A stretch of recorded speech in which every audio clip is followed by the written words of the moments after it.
Hi folks, this is Mr. MegaManFan. Like, share, comment, and subscribe. You know all the things to do.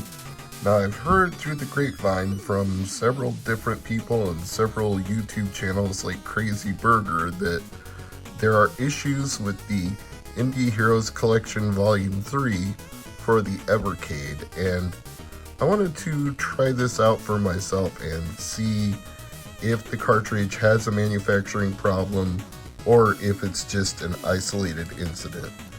Want to give them the benefit of the doubt if at all possible, but at the same time, if there is a quality issue that needs to be addressed, then we can't just let that slide. They've got to do better than that. So let's find out if this really is a defective cartridge run or there's just been a few bad apples in the bunch.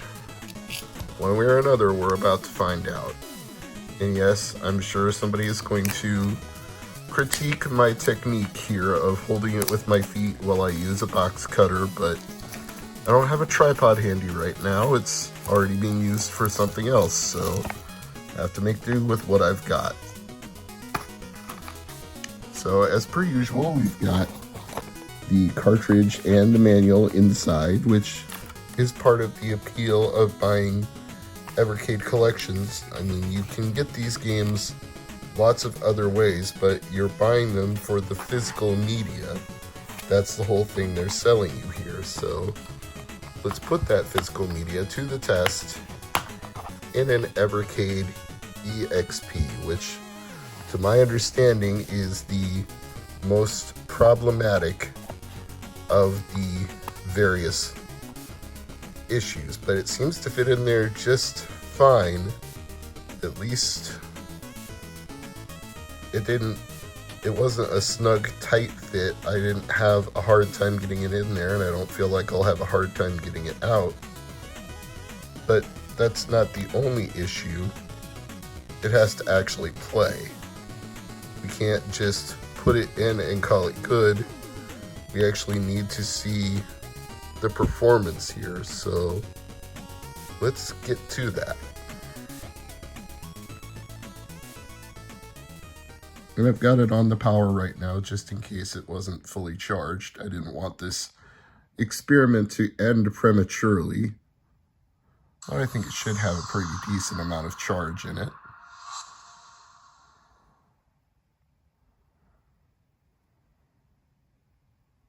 No cartridge inserted.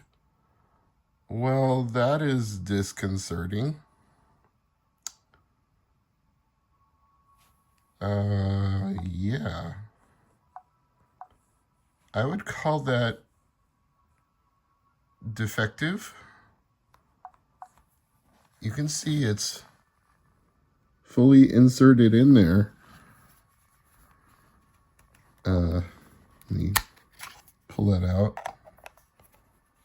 put it back in again.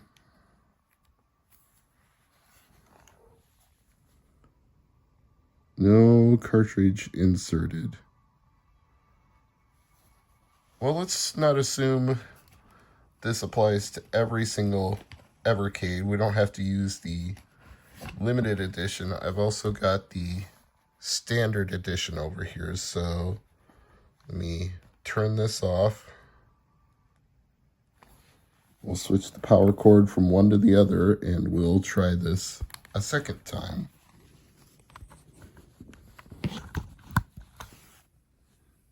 Because who's to say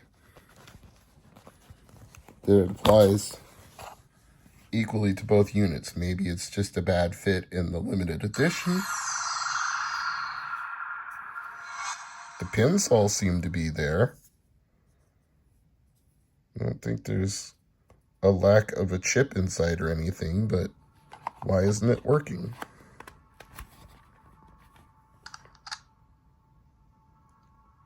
Well, that's weird.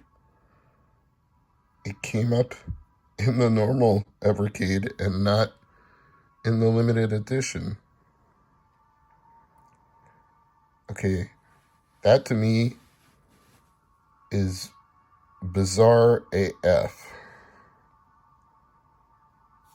I'm going to turn the EXP back on again. Hopefully it's got enough charge for me to do that.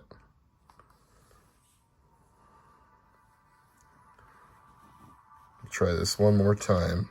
Take it out of the regular edition.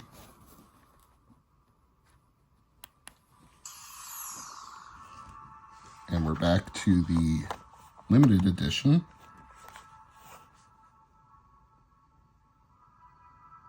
No cartridge inserted. I don't get it. Back to the regular EXP. Okay. What the heck? Someone at Blaze Entertainment needs to explain that. That should not...